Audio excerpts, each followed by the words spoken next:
Friends, welcome to yet another delicious episode of आपके अपने स्वाद की रसोई में, जहां हमारी कुकिंग एक्सपर्ट दिखाती हैं कुछ नई क्रिएटिविटी, प्रेजेंट करती हैं आपके सामने एक से बढ़कर एक नई रेसिपीज। वहीं पुराने इंग्रेडिएंट्स, लेकिन टेस्ट होता है कुछ नया। तो चलिए इसी सफर की आज फिर से शुरुआत करते हैं। पहुंचते हमारी एक और कुकिंग एक्सपर्ट के पास, जानते हैं उनसे उनके बारे में और इन दी एंड उनकी बेस्ट रेसिपीज के बारे में, जो आज फिर से आपको सीखने का मौका मिलेगा। मिलते हैं उनसे सिर्फ आपके अपने स्वाद की रसोई में। तो फ्रेंड्स, एक नई कुकिंग एक्सपर्ट जिनके साथ आप फिर से कुछ दो नई रेसिपीज सीखने वाले हैं, वो आज हमारे साथ है इस वक्त। कोमल जी, सबसे पहले आपका बहुत बहुत स्वागत है। थैंक यू शिल्पा जी। और थैंक यू वेरी मच, कितने प्यार से आपने बुलाया और कुछ नई रेसिपीज आज हम आपसे सीखेंगे, बहुत सारी बातें आपसे करेंगे और मुझे उम्मीद है कि ये एपिसोड काफी एंटरटेनिंग भरा होगा और आपके लिए भी एक बेहद अच्छा एक्सपीरियंस होगा। तो सबसे पहले रेसिपीज हम जानेंगे, लेकिन उसके पहले भी आप अपने बारे में कुछ हमें और हमारे दर्शकों को बताइए, क्या करती हैं आप? जी, मैं अभी हाउसवाइफ हूँ। मेरा नाम कोमल शर्मा है। मैं हाउसवाइफ हूँ। मैं पहले जॉब करती थी शादी के पहले, बट आफ्टर मैरिज मैंने जॉब छोड़ दी।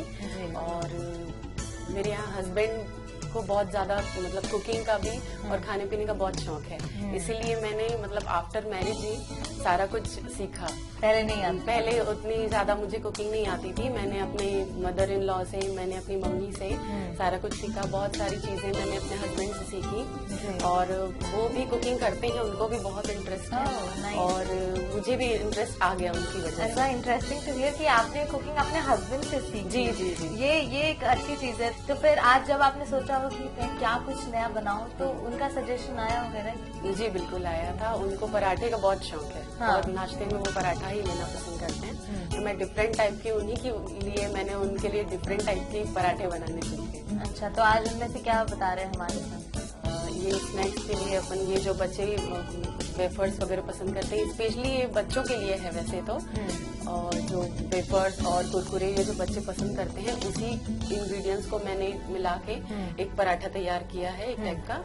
और पहली रेसिपी वो है और दूसरी रेसिपी मेरी है फरा, जो छत्तीसगढ़ी डिश है, जो छत्तीसगढ़ी काफी फेमस है। और अभी सिर्फ छत्तीसगढ़ में नहीं बल्कि कहना चाहिए कि ऑल ओवर वर्ल्ड में काफी फेमस हो चुका है फरा। तो ये सारी चीजें हम करेंगे हमारी रसोई में, खूब सारी बातें भी करेंगे कोमल जी के साथ और जानेंगे कि जब पहली बार उन्होंने रेसिपी बनाई थी तब क्या नुक्स निकाले गए थे या फिर आप सक्सेसफुल हुई थी कि नहीं हुई थी। तो लेकिन उसके पहले हम पहुंचते हैं सीधे आपकी रसोई में। जी, थैंक यू। तो फ्रेंड्स, दोनों रेसिपीज की शुरुआत करने के लिए हमारे कुकिंग एक्सपर्ट कोमल जी बिल्कुल तैयार हैं और मैं भी तैयार हूँ। सारी इंग्रेडिएंट्स भी हमारे सामने हैं। तो कोमल जी, किस रेसिपी से हम शुरुआत कर रहे हैं? जी, आपकी जो मेरी रेसिपी है, ट्रेडिशनल रेसिपी है फरा, उसको मैंने एक अलग फ्लेवर दिया है, एक अलग लुक दिया है, जो चाइनीज लुक होगा और फ्लेवर होगा उसमें सारे वेजिटेबल्स होंगे और एक नए रूप में वो बनेगा। और इनफैक्ट कोशिश हमेशा हर बार हमें करनी चाहिए कि जो ट्रेडिशनल रेसिपीज है या जो हम घर में अक्सर एक रेगुलर रूटीन बना रहे हैं, उसमें कुछ चेंज लेकर आए। तो इस रेसिपी में कौन कौन सी नई सामग्री कहनी चाहिए जो आपने ऐड करने की आज कोशिश की है और कुछ नया क्रिएट करने की कोशिश की है, बताइए। बारीक कटी हुई हरी मिर्च चाहिए बारीक कटी हुई, शिमला मिर्ची बारीक कटी हुई, प्याज लगेगा बारीक कटा हुआ, घिसी हुई गाजर चाहिए मुझे और बारीक कटी हुई पत्ता गोभी जी, स्वाद अनुसार नमक रहेगा और लहसुन है बारीक कटा हुआ, चावल का आटा चाहिए, रात का भीगा हुआ चावल पका हुआ, पर धनिया पिसा हुआ जी, और चिली फ्लेक्स चाहिए, जीरा और तलने के लिए तेल।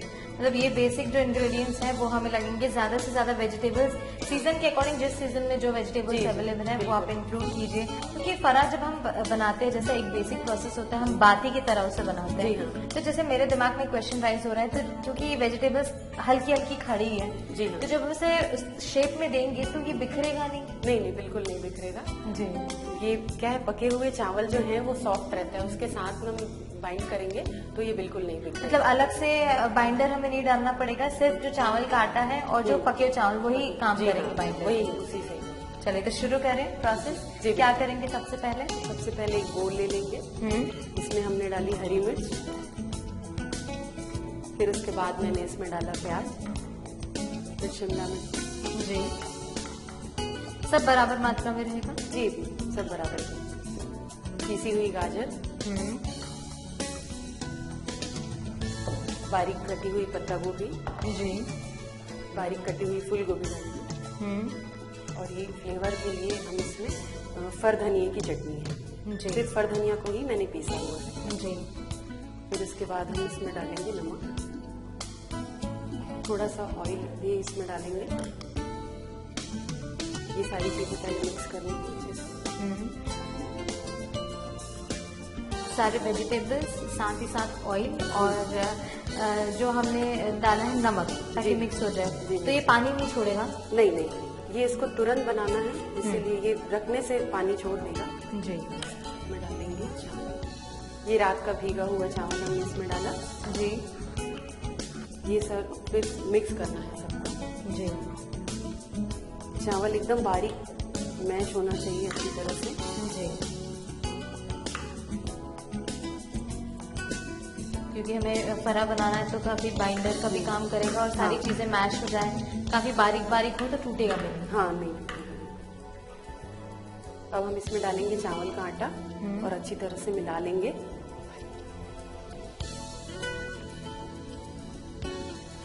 और क्योंकि ऑलरेडी इसमें मॉइस्चर है, हाँ। नमक डालने के बाद पानी भी छोड़ने लगता है, तो अलग से फिर हमें पानी की जरूरत भी नहीं पड़ेगी। नहीं, बिल्कुल नहीं।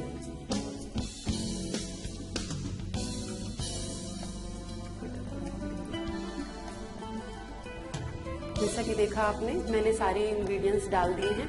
आपके घर पे जो जो भी पसंद है जिसको, तो वो सारी उनकी पसंद के अनुसार सब्जियां आप डाल सकते हैं।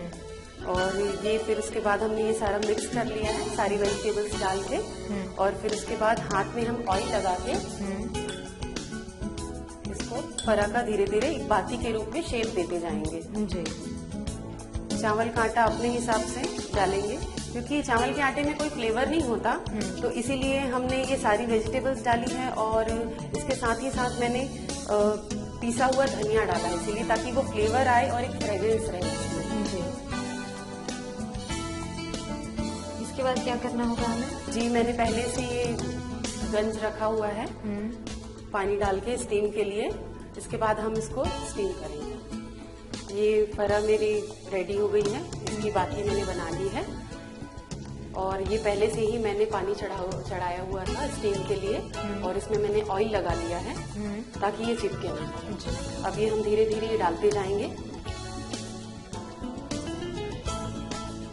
तो अगर किसी के घर पे स्टीमर नहीं है तो इस तरीके से वो ट्रेडिशनल वे में घर पे आप इसको इडली के सांचे में बिल्कुल बना सकते हैं। जैसे ज्यादा लोगों के लिए यदि बनाते हैं तो आप बिल्कुल इसको इडली के सांचे में बना सकते हैं। कम लोगों के लिए बनाना है तो इसमें भी बना सकते हैं। अगर स्टीमर नहीं है तो आप बिल्कुल पोहे की जाली में बना सकते हैं। जी। फिर उसके बाद ये थोड़ा इसको ढक देंगे हम 10 मिनट के लिए, इसको पका लेंगे, भाप दे देंगे। थोड़ा सा कुछ हैवी चीजें रखेंगे इसमें। जैसा कि आप देख रहे हैं, मैंने ये रेडी कर लिया है स्टीम करके। और इसके बाद थोड़ा इसको हम ठंडा कर लेंगे। ठंडा करने के बाद ऐसे में तो ये बिल्कुल सिंपल लगेगा, इसलिए हम इसको थोड़ा स्पाइसी बनाने के लिए इसको थोड़ा सा फ्राई करेंगे। तो फ्राई करने के लिए हमें चाहिए इसके लिए ऑयल। हम कढ़ाई में ऑयल डालेंगे थोड़ा। तेल गर्म होने के बाद हम इसमें डालेंगे जीरा, बारीक कटा हुआ लहसुन डालेंगे, थोड़ा सा चला लेंगे। थोड़ा सुनहरा भूनना चाहिए लहसुन। थोड़ी सी चिली फ्लेक्स डालेंगे। आंच कम करके ये हम फरा जो हमने तैयार किया है ये डालेंगे। जी। जैसे क्या है कि जो हमारा स्टीम करने के बाद जो बचा हुआ कच्चापन है वो फ्राई करने से दूर हो जाए। जी बिल्कुल। इसको चला लेंगे। जी। कितनी देर इसे फ्राई करना रहता है? इसको पूरा कुरकुरा सिकने तक कम से कम 10 मिनट इसमें लगेंगे। जी। तो जो हमारी थोड़ी बाहर की लेयर है वो क्रंची हो जाए। हाँ बिल्कुल। ये फरा हमारा सिक चुका है, अब हम इसको प्लेट में निकाल लेंगे। जी। आंच कम करके उसके बाद इसको सर्व करेंगे। जी। शिल्पा जी देखिए, हमारा फरा रेडी हो चुका है। जो डिफरेंट तरीके से मैंने इसको तैयार किया है, जी। ये बिल्कुल क्रिस्पी है। जी। आप नॉर्मल फरा देखेंगे वो उससे ज्यादा क्रिस्पी है, क्योंकि इसमें सारी वेजिटेबल्स डली हुई हैं। और ये ट्रेडिशनल जो चटनी है हमारी, टमाटर की चटनी, इसके साथ आप इसको सर्व कर सकते हैं। और ये मैं बिल्कुल आपको टेस्ट करने के लिए देती हूँ। अमूमन जो हम लोग देखते हैं कि कई बार होता है कि जैसे घरों पे हम सिंपल फरा, जब हमारे यहाँ चावल बच जाता है तो हम सोचते हैं कि बनाए, लेकिन सारे वेजिटेबल्स के साथ एक आपने नया आइडिया दे दिया कि अगर वेजिटेबल्स भी बची हुई हैं और अगर नाश्ते में कुछ नया तैयार करना है तो ये बेस्ट है। हाँ जी, बिल्कुल।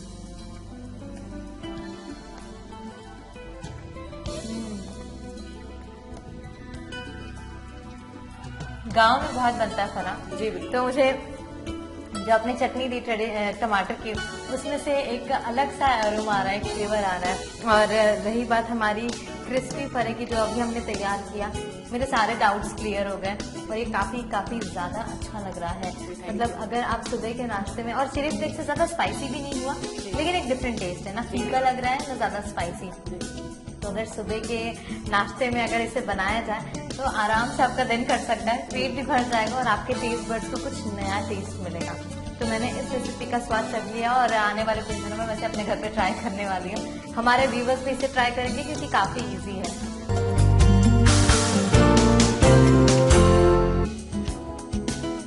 वेजिटेबल फरा बनाने के लिए हमें चाहिए बारीक कटे प्याज, किसा हुआ गाजर, बारीक कटी पत्ता गोभी, बारीक कटी शिमला मिर्च, बारीक कटी फूल गोभी, बारीक कटे लहसुन, बारीक कटी हरी मिर्च, चिली फ्लेक्स और जीरा, नमक, चावल का आटा, भीगे और पके हुए चावल, टमाटर की चटनी और तेल। सबसे पहले बारीक कटी हरी मिर्च लें, उसमें बारीक कटे प्याज डालें, बारीक कटी शिमला मिर्च और किसा हुआ गाजर डालें, बारीक कटी पत्ता गोभी, फूल गोभी, फल धनिया की चटनी डालें, नमक और 1 चम्मच तेल डालकर मिलाएं, भीगे पके चावल डालकर मैश करें और चावल का आटा डालकर मिलाएं। हाथ में तेल लगाकर मिश्रण को फरे का आकार दें, पॉट को ग्रीस करें और 10 से 15 मिनट तक फरे को स्टीम दें। फरे को फ्राई करने के लिए पैन में तेल गरम कर जीरा डालें, बारीक कटे लहसुन और चिली फ्लेक्स डालें, स्टीम दिए फरे को डालकर फ्राई करें। तैयार फरे को गार्निश कर टमाटर की चटनी के साथ सर्व करें।